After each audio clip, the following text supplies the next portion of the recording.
मैं बहुत पढ़ता था ताकि अच्छे नंबर ला पाऊँ। I used to study a lot so that to score good marks. I used to study a lot so that to score good marks. अरे एहसान कैसा, ये तो मेरा फर्ज था। No favor at all, this is only my duty. No favor at all, this is only my duty. तुम्हें कुछ कहने का कोई फायदा नहीं है। It's no use telling you anything. It's no use telling you anything. मैं पढ़ रहा हूँ जबकि वो खेल रहा है। I'm studying whereas he is playing. I'm studying whereas he is playing. मैं काम कर रही हूँ जबकि वो टीवी देख रही है। I'm working whereas she is watching TV. I'm working whereas she is watching TV. मुझे कुछ पैसे दो ताकि मैं अपने लिए जीन्स खरीद सकूं। Give me some money so that I could buy a jeans for me. Give me some money so that I could buy a jeans for me. Next is मैं जहाँ कहीं भी जाता हूँ वो मेरे पीछे पीछे आती है। Whenever I go, she follows me. Whenever I go, she follows me. समोसे खाने के बजाय मुझे गोलगप्पे अच्छा लगता है। I like to eat rissoles rather than eating water balls. I like to eat rissoles rather than eating water balls. Water balls का मतलब होता है गोलगप्पे। कॉफ़ी पीने के बजाय मैं चाय पीना पसंद करता हूँ। I like to have tea rather than having coffee. I like to have tea rather than having coffee. And you can say, I prefer to have tea rather than having coffee. I prefer to have tea rather than having coffee. दोनों sentence correct है, दोनों में से कोई भी आप बोल सकते हैं। दोनों का मतलब सेम है। मैं सो रहा था, इसी बीच मेरा दोस्त आ गया। I was sleeping, meanwhile my friend came. I was sleeping, meanwhile my friend came. Next sentence is मेहनत से पढ़ो, कहीं ऐसा ना हो कि तुम परीक्षा में फेल हो जाओ। Study hard lest you fail in the exam. Study hard lest you fail in the exam. यहाँ पे लेस्ट का मतलब है कहीं ऐसा ना हो कि। यहाँ से चले जाओ इससे पहले कि मैं तुम्हें थप्पड़ मार दूँ। Go from here before slap you. Go from here before slap you.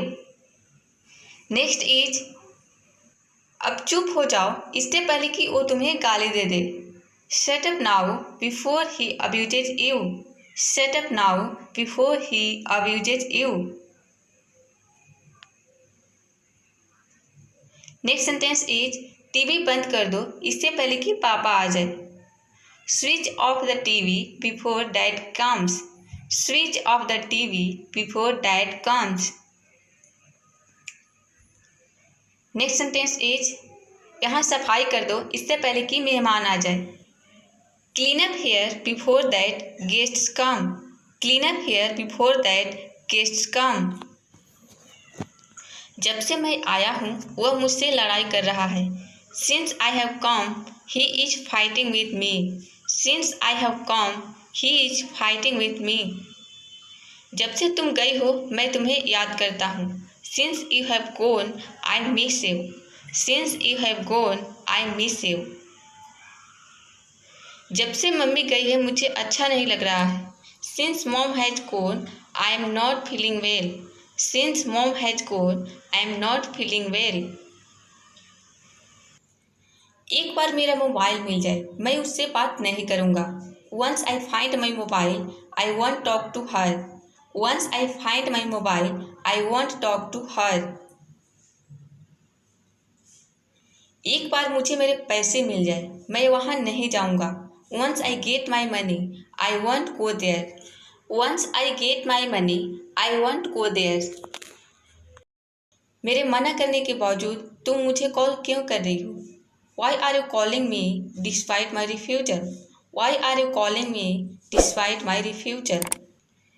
एक बार तुम मुझसे मिलने आ जाओ मैं तुम्हें दोबारा कॉल नहीं करूँगी।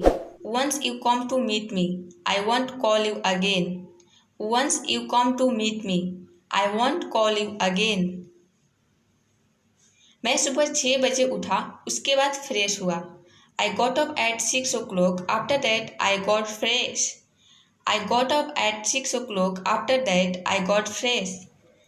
मैं 7 बजे पार्क गया और एक्सरसाइज करने लगा. I went to the park at 7 o'clock and I started taking exercise.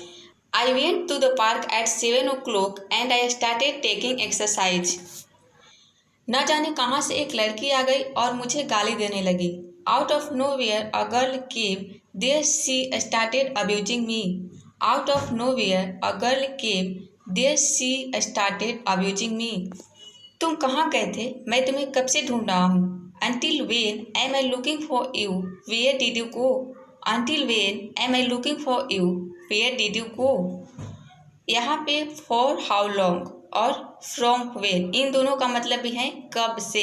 यहाँ पे until when के जगह पे आप for how long को भी लिख सकते हैं या फिर from when. इन तीनों का मतलब है कब से.